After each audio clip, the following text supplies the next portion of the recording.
कैसे हो देवियों सज्जनों। एक बार फिर मैं शिव नए टॉपिक के साथ आपके सामने स्टार्ट करते हैं। आज का हमारा टॉपिक रहेगा अनसीन पैसेज। हर एग्जाम में, हर इंग्लिश के एग्जाम में आपको अनसीन पैसेज देखने को मिलेगा। अनसीन पैसेज का मतलब होता है कि वो पैसेज जो आपने पहले ना देखा हो, उसमें से उसे पढ़ना है, उसे समझना है और उसके अंदर से आपको क्वेश्चन सॉर्ट आउट करने हैं, क्वेश्चन आंसर सॉर्ट आउट करने हैं। तो क्या होता है, सबसे पहले क्या करना होता है इनमें दोस्तों, मैं बताऊं आपको। अनसीन पैसेज में देखो, first of all we have to think that कि practice makes man perfect. Practice makes man perfect. जितने प्रैक्टिस करोगे उतना ही ज्यादा आपकी करने की क्षमता बढ़ती जाएगी। प्रैक्टिस करोगे। और देखो, एक तो होता है हमारा रफ्तार के साथ में निकल जाना, एक होता है बहुत सोच समझ के चलना। और जब हम प्रैक्टिस करते रहते हैं किसी चीज की, तो हमारे माइंड में, हमारे जहन में आ जाता है कि भाई यहां ये नहीं, ये आना चाहिए। जब हम बोलते रहते हैं किसी चीज को, तो हमारे होठों पर चढ़ जाती है, टंग पर चढ़ जाती है, आंखें देख लेती है, स्पेलिंग मिस्टेक कई बार हम हाथों से ठीक कर लेते हैं। तो प्रैक्टिस, आप ज्यादा नहीं, मुश्किल से 20 अनसीन पैसेज पढ़िए। 20 का मतलब होता है 20 डेज। 20 का मतलब होता है 20 डेज, 20 अनसीन पैसेज पढ़िए और आपको पता चल जाएगा कि कैसे कैसे अनसीन पैसेज किए जाते हैं। क्योंकि कुछ ना कुछ हिंट आपको यहीं से मिलेगा, कुछ ना कुछ हिंट मिलेगा। यदि आपके ये वर्ड मीनिंग भी आपके याद नहीं है एक दो, तो भी आपको हिंट वहां से जरूर मिलता है, कोई ना कोई हिंट जरूर मिलता है। इसलिए पढ़कर ही जवाब दें, ठीक है। सारा बदन खुशी से भर गया, शायद तेरा ख्याल हदों से गुजर गया। सारा बदन खुशी से भर गया, शायद तेरा ख्याल हदों से गुजर गया। चलिए स्टार्ट करते हैं दोस्तों। आज का टॉपिक अनसीन पैसेज। चलिए साहब पढ़िए इसको। अनसीन पैसेज को पढ़ने से पहले क्या करेंगे आप, पहले इसके क्वेश्चन आंसर पर नजर मारोगे। जब क्वेश्चन और उसके ऑप्शंस पर नजर मारोगे तो आप यहां पढ़ना आपका आसान हो जाएगा। चलिए इसके क्वेश्चन देख लेते हैं। पहला क्वेश्चन कहता है व्हाई शुड लर्न ग्रामर। तो आपकी समझ में इतना तो आता ही होगा कि यहां इन्होंने कहा है why should learn grammar, grammar क्यों पढ़नी चाहिए, ठीक है। Why should learn grammar, grammar क्यों पढ़नी चाहिए। तो इन्होंने कहा डेवलप स्पीकिंग स्किल्स, स्पीकिंग की स्किल्स को डेवलप करने के लिए। To develop writing skills, writing की स्किल्स को डेवलप करने के लिए। To have a mastery over language, language पर मास्टरी हासिल करने के लिए, मास्टर बनने के लिए। To acquire good speaking and writing skills, मतलब गुड स्पीकिंग और राइटिंग स्किल्स, पढ़ना और लिखना दोनों पर अच्छी कमांड करने के लिए। तो अब ये देखिए, इसमें से क्या लगता है आपको, क्या लगता है कि कौन सा होना चाहिए। यदि इसमें से एक हो तो क्या लगता है, अब तक तो आपने पैसेज नहीं पढ़ा, ऐसा लगता है जैसे डेवलप स्पीकिंग स्किल्स भी ठीक है, राइटिंग स्किल्स भी ठीक है, और have a mastery over language भी ठीक है, to acquire good speaking and writing भी ठीक है। तो क्या करता है ये कहता है कि भाई ये है तो सारे ठीक इसके हिसाब से सारे, लेकिन इसमें से कौन सा सेंटेंस वो है जो आपके अनसीन पैसेज में मिलेगा, वो देखना है आपको। देख लिया, व्हाई शुड लर्न ग्रामर। अगला क्वेश्चन पढ़िए भाई। अगला क्वेश्चन क्या कहता है, अगला क्वेश्चन कहता है हाउ डज द वर्ल्ड जज मैन्स माइंड। भाई ये सारा संसार आदमी के माइंड को कैसे जज करता है। हाउ डज द वर्ल्ड जज ए मैन्स माइंड, मतलब मैन्स के माइंड को कैसे ये संसार जज करता है, कैसे ये उसको मान लेता है कि भाई ये क्या है क्या नहीं है। देखो ऑप्शंस में क्या है, बाय हिज ड्रेस, ड्रेस से मानता है क्या, उसकी ड्रेस से मानता है क्या। कहते हैं कि आदमी की औकात उसके जूतों से पहचानी जाती है। अब किसी से नहीं पहचानी जाती, अब कोई स्टेटस सिंबल नहीं रहा, सबके पास वही जूते, वही चप्पल, वही घड़ियां, वही क्या कहते हैं ड्रेसेस, वही मोबाइल, सभी के पास स्मार्ट मोबाइल है, कुछ नहीं पहचाने जाते। अब तो केवल उनकी नॉलेज से पता चलेगा कि वो क्या है। बाय हिज मैनर्स, उसके तौर तरीकों से। बाय हिज एपियरेंस, एपियरेंस का मतलब होता है वो दिखावट में कैसा है, कितना सुंदर लगता है, कैसा लगता है। By his speech and writing, उसके स्पीच से, कहने से और उसकी राइटिंग से। चलिए साहब आगे क्या कहता है ये क्वेश्चन हो गया हमारा। तीसरा क्वेश्चन क्या कहता है ये, how long would to take gain mastery over grammar, मतलब इसने कहा है कि कितना लंबा समय लगेगा अगर ग्रामर पर मास्टरी करना चाहे ग्रामर पर मास्टरी करना चाहिए, मतलब ग्रामर में एक टीचर यदि तुम बन जाओ, टीचर और मास्टर में भी डिफरेंस होता है दोस्तों। टीचर वो होता है जो पढ़कर भी तुम्हें पढ़ा दे, टीचर वो होता है जो तुमसे पहले समझ जाए, और मास्टर वो होता है दोस्तों जो उसमें पारंगत हो, पूरी तरह से उस पर नॉलेज हासिल कर ली हो, कि उसका मालिक बन चुका हो, मास्टर वो होता है। ठीक है, चलिए, how long would to take gain mastery over grammar, मतलब कितना टाइम लग सकता है अगर ग्रामर पर मास्टरी हम हासिल करना चाहते हैं तो कितना टाइम लग सकता है। 1 ईयर, 6 मंथ, 2 ईयर्स, 10 मंथ, तो ये वही मिलेंगे। कहां मिलेंगे कि भाई 1 साल लगता है, 6 महीने लगते हैं, 2 साल लगते हैं, 10 मंथ लगते हैं, ये वही मिलेगा। देखिए अब क्या कहते हैं, what is the occupation of the writer. इसमें एक राइटर का जिक्र होगा, इसमें एक राइटर का जिक्र होगा, तो उस राइटर को उसका ऑक्यूपेशन क्या है, क्या वो टीचर है, क्या वो सोल्जर है, क्या वो राइटर है, क्या वो क्लर्क है, वो क्या है, वो इसमें ए ज्यादा है शायद। तो यहां क्या है कि इनमें से कौन सा उसका क्या होगा, इनमें से कौन सा उसका ऑक्यूपेशन होगा। ऑक्यूपेशन होता है पेशा। ठीक है, चलिए साहब आगे क्या कहता है, ये कहता है the learning of grammar should be, the learning of grammar, grammar की लर्निंग जो होनी चाहिए वो कैसी होनी चाहिए, पेशेंट, थॉटफुल एंड होलिस्टिक होनी चाहिए, या थॉटफुल, पेशेंट एंड पीस मील होनी चाहिए, या होलिस्टिक, थॉटफुल एंड रैपिड होनी चाहिए, या थॉटफुल, रैपिड एंड पीस मील होनी चाहिए। आपके अनसीन पैसेज में देखने को मिलेगा दोस्तों। देखो अगर आप आज आपके समझ में एक क्वेश्चन भी आया, या एक इस पैराग्राफ को थोड़ा थोड़ा भी समझ में आया, तो समझना कि आपके ये 13 मिनट्स या हाफ आवर सफल हो गए दोस्तों, समझ रहे। चलिए आगे, आगे क्या कहता है ये अगला क्वेश्चन। अच्छा, अगला एक क्लोज टेस्ट है, क्लोज, इसके बाद में हम आपको क्लोज टेस्ट पढ़ाएंगे। क्लोज टेस्ट में कैसे कैसे हम इनको फिलअप करते हैं, कैसे कैसे करते हैं, कहां से हमें हिंट मिलता है, कहां से हमें थोड़ा थोड़ा सा हिंट मिल जाता है कि भाई हम इसमें ये भर देंगे, ये भर देंगे, ये भर देंगे। ठीक है, चलिए साहब अब हम पढ़ते हैं ये, इसमें क्या कहता है, ये दिखाई दे रहा है आपको, अनसीन पैसेज। क्या कहता है इसमें, इसमें कहता है ए knowledge of grammar is essential for good speaking and writing.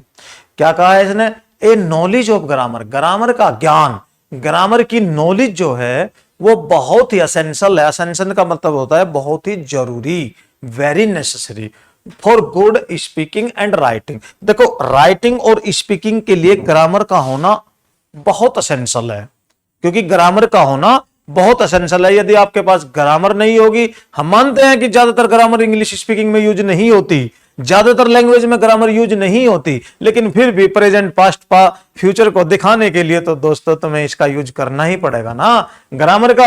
अगर थोड़ा भी ग्रामर का यूज नहीं करोगे तो ऐसे बोलोगे एक आदमी है था, एक आदमी है था, कोई से कुछ कुछ पता नहीं चल रहा कि वो पास्ट में बोल रहा है, प्रेजेंट में बोल रहा, कुछ नहीं पता चलेगा। तो ग्रामर का ज्ञान होना भी जरूरी है। कितना ज्ञान, अब देख लीजिए क्या कहता है, ये कहता है ए knowledge of grammar is essential for good speaking and writing. मतलब ग्रामर का असेंशियल, ग्रामर की नॉलेज असेंशियल है लिखने और बोलने के लिए। By which once mind is judged, जिसके द्वारा, by which once mind is judged, जज आ था ना वहां, और ये भी आ था कि भाई स्पीकिंग और राइटिंग, ये भी आ था ना, याद है ना। चलिए साहब, तो उसके माइंड को परखने के लिए, जज करने के लिए, उसके माइंड को जज करने के लिए क्या होना चाहिए कि भाई स्पीकिंग और राइटिंग, जब वो बोलता है फूल झड़ते हैं, या वो बोलता है नफरत पैदा होती है, अंगारे निकलते हैं, तो ये उसकी नॉलेज पर डिपेंड करता है। ठीक है ना, नॉलेज पर डिपेंड करता है। ऐसा नहीं कि भाई बिना ज्ञान के कोई बोलता हो। ज्ञान तो जितना जिसके पास है उसी के अनुसार बोलेगा ना, वो जितना ज्ञान जिसके पास है उसी के अनुसार बोलेगा, और वहीं से पता चलेगा कि कितनी नॉलेज इस बंदे के पास होगी। चलिए साहब, studying grammar means hard work, मतलब क्या कहता है ये, ग्रामर का अध्ययन करना का मतलब हार्ड वर्क है। It must be learn as whole, ये पूरी तरह से एक बार पढ़नी आवश्यक है, मतलब इसे अवश्य रूप से एक बार पढ़नी चाहिए।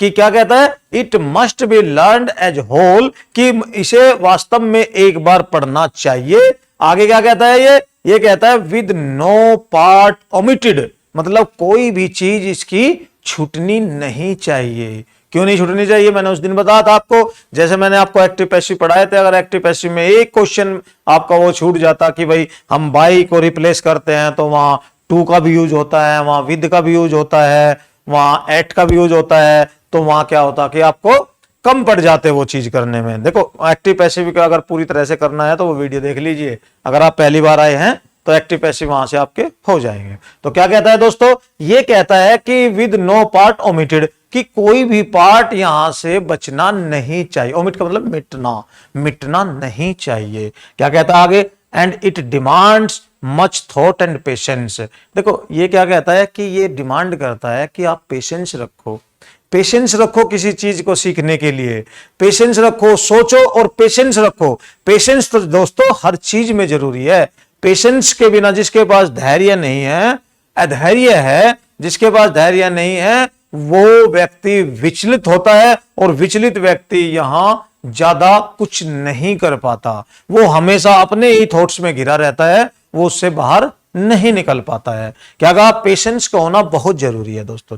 चलिए, बट वंस एक्वायर्ड, यदि एक बार ये आ गई, बट वंस एक्वायर्ड, लेकिन यदि एक बार ये एक्वायर हो गई, it can give a life time pleasure and profit, ये पूरी जिंदगी आपको प्लेजर दे सकती है, प्रॉफिट दे सकती है। अगर एक बार आपने इसको छू लिया तो ये पूरी उम्र, जीवन भर आपका साथ दे सकती है। ये कोई आपकी गर्लफ्रेंड नहीं है जो बेवफा होकर निकल जाएगी। ज्ञान, ज्ञान जो है, ज्ञान और मौत आपका साथ नहीं छोड़ते।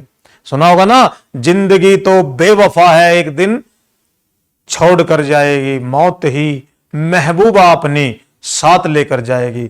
मौत के साथ साथ जोड़ दीजिए ज्ञान, नॉलेज, नॉलेज भी साथ लेकर जाएगी दोस्तों, साथ ही जाएगी नॉलेज। नॉलेज बट नहीं सकती। बड़े सरल शब्दों में कह देते हैं, बड़े सरल शब्दों में, हमें उनका मतलब पता नहीं चलता, हमें उनका मतलब आज तक पता नहीं चलता। जैसे बता कि भाई सब कुछ बट जाता है, सब डिस्ट्रीब्यूट हो जाता है, लेकिन ज्ञान जिसके पास है वो वहीं रह जाता है। ज्ञान किसी को नहीं बटता। ऐसा नहीं होता कि थोड़ा ज्ञान मुझे दे दे, ऐसा नहीं होता, सब बट जाता है। प्रॉपर्टी बट जाएगी, यहां हिस्से बट जाएंगे, यहां जमीन बट जाएगी, जायदाद बट जाएंगे, जर बट जाएगा, जोरू बट जाएगी, लेकिन क्या नहीं बटेगा, ज्ञान, ज्ञान नहीं बटेगा। जर, जोरू और जमीन ये तीनों बट जाती है। जर होता है पैसा, जोरू होती है वधु, और जमीन जानते हो आप, समझते हो कि नॉलेज, नॉलेज इज पावर। जिसके पास नॉलेज होती है उसके पास बहुत पावर होती है।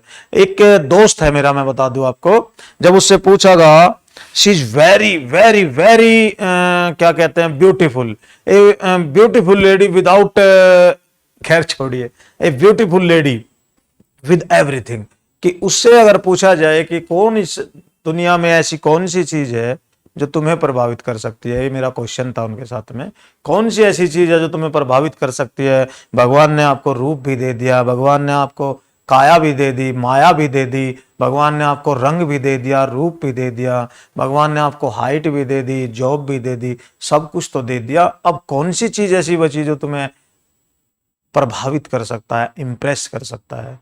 तो उनका मुंह से जो जवाब निकला वो ये था दोस्तों, क्या, नॉलेज, ज्ञान। ज्ञान मुझे आज भी इंप्रेस कर सकता है, ज्ञान मुझे इंप्रेस कर सकता है। तो ज्ञान जिसके पास है वो किसी को भी इंप्रेस कर सकता है। Nothing is impossible in the world, कोई भी चीज उसके सामने असंभव नहीं है। तो ज्ञान का होना अनिवार्य है। चलिए साहब, क्या कहता है ये, it can give a life time pleasure and profit, ये पूरी जिंदगी आपको प्लेजर और प्रॉफिट दे सकती है। Its study requires no physical hardship, ये कोई फिजिकल हार्डशिप नहीं मांगती।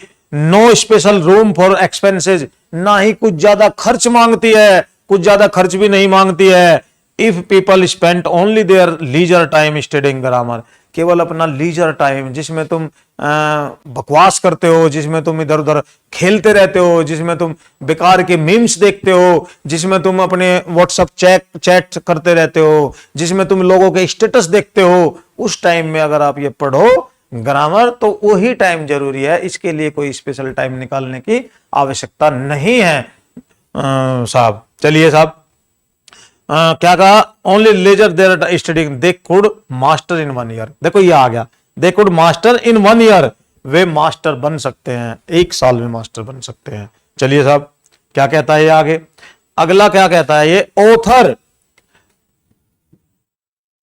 The author learned it in less than 1 year. मतलब जो ऑथर है इसका, जो लेखक है, उसने 1 साल से कम में सीख ली ग्रामर दोस्तों। और तुम्हें कितने साल हो गए, अगर तुम यहां पढ़ रहे हो और कंपटीशन की तैयारी कर रहे हो, means you have spent 12 years minimum, तुमने जो है 12 ईयर्स मिनिमम गुजार दिए हैं, अब तक तुमने ग्रामर नहीं सीखी है। तो ये क्या कहता है कि भाई ना तो तुम्हें इसके लिए स्पेशल टाइम चाहिए, ना स्पेशल खर्च चाहिए, कुछ भी तो नहीं चाहिए, बस वो टाइम जिसमें आप लोगों के स्टेटस देखते हैं, और इसी स्टेटस पर देखकर आपके चेहरे पर कभी हंसी आ जाती है, कभी आप वो हो जाते हो। स्टेटस आजकल वैसा सिंबल बन भी गया, क्या स्टेटस सिंबल बन गया, अगर आपको बुरा लग रहा तो स्टेटस पे लगा दीजिए, खुशी हुई तो स्टेटस पे लगा दीजिए, कोई आपको चाहता है तो आप स्टेटस चेक करेंगे, उससे नहीं पूछेंगे, अगर कोई आपको चाहता है स्टेटस चेक करेंगे कि स्टेटस पर मुझे लगाया नहीं लगाया। यदि आप ये चाहते हैं कि वो मुझे कितना अहमियत देता है तो भी आप स्टेटस चेक करेंगे,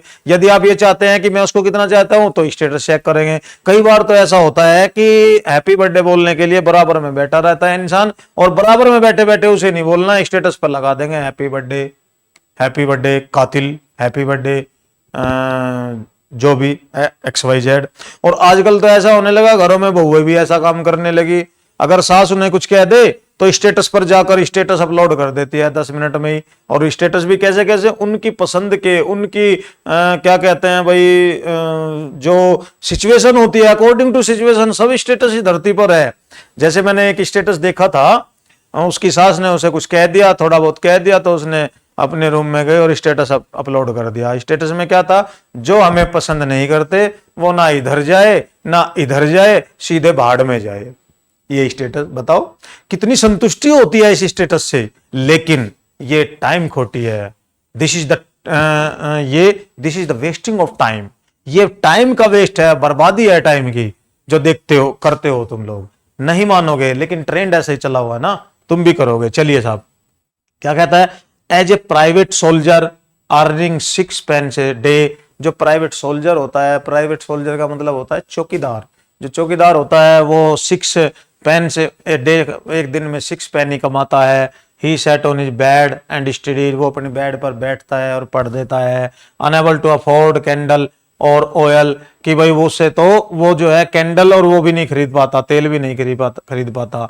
ही read in winter by fire light, वो विंटर में फायर लाइट में पढ़ लेता है। विंटर जब आते हैं ना, वो फायर लाइट जो खंभों पे लगी रहती है उनमें पढ़ लेता है। When it was his turn he read in winter by fire light, when it was turn, जब उसकी टर्न होती है तो फायर लाइट में पढ़ लेता है। ही कुड मैनेज इट दस, इसी प्रकार से इसे मैनेज कर लेता है। And with no outside encouragement, कोई बाहर से कोई एनकरेजमेंट, कोई साहस नहीं मिलता उसे, कोई प्रोत्साहन नहीं मिलता। देन एनी यूथ, किसी यूथ की अपेक्षा, जो यूथ को मिलता रहता है ना, जैसे हम आए हैं तुम्हें पढ़ाने के लिए, लेकिन तुम नहीं समझोगे, नहीं पढ़ोगे, हम आपको टाइम देते हैं, उसकी कोई कदर नहीं है दोस्तों, नहीं है ना, नहीं। एक दिन होगी, एक दिन होगी जब तुम हमारी जगह होंगे, जब तुम हमारी जगह होंगे। काल चक्र है, ये चलता रहता है, जहां हम हैं यहां कल कोई और था, जहां आज हम हैं यहां कल तुम होंगे, ऐसा ही काल चक्र चलता रहता है।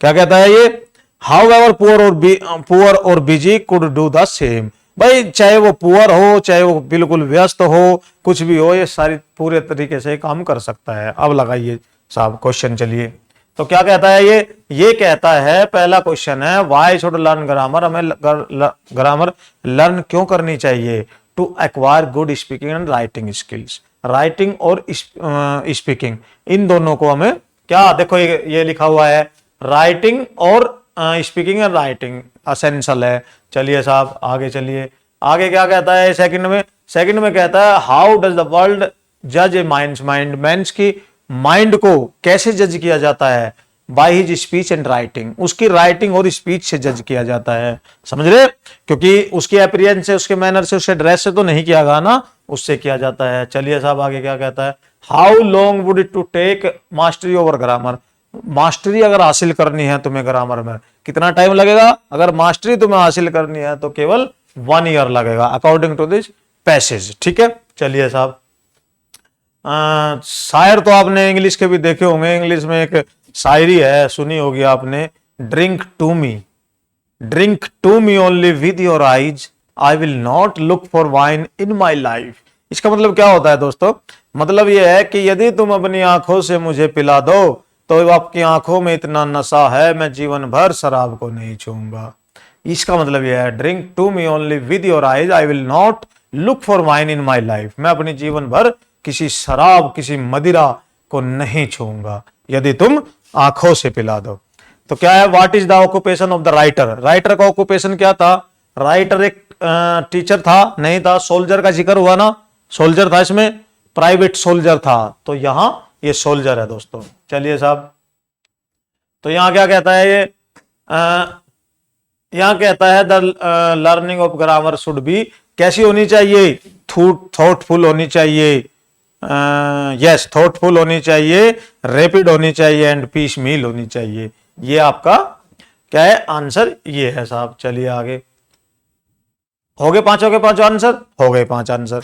अब हम कहते हैं आपको कि भाई क्लोज टेस्ट हम कल पढ़ाएंगे, एक बार इसे पढ़कर देखिएगा कि भाई हाँ इसमें तुम्हारी कुछ समझ में आया या नहीं आया। दोस्तों एक बार पढ़कर जरूर देखिएगा, यदि आपके समझ में आया है तो ये ज्यादा नहीं 20 आपको पढ़ने हैं, 20 पैसेज सब सीख जाओगे दोस्तों, सब आ जाएगा, घबराने की जरूरत नहीं है। अनसीन पैसेज वो चीज है जो निचोड़ होता है, इंग्लिश का निचोड़, अनसीन पैसेज और क्लोज टेस्ट निचोड़ होता है। जब आप सारा कुछ करने के बाद में जैसे 10 किलो मावा 10 किलो दूध का उसको उबालते जब वो मावा निकलता है, खोआ निकलता है, तो वो क्लोज टेस्ट अनसीन पैसेज वो चीज है दोस्तों। ठीक है, चलिए अब एक टॉपिक के साथ फिर मिलेंगे आपके सामने, तब तक के लिए नमस्कार।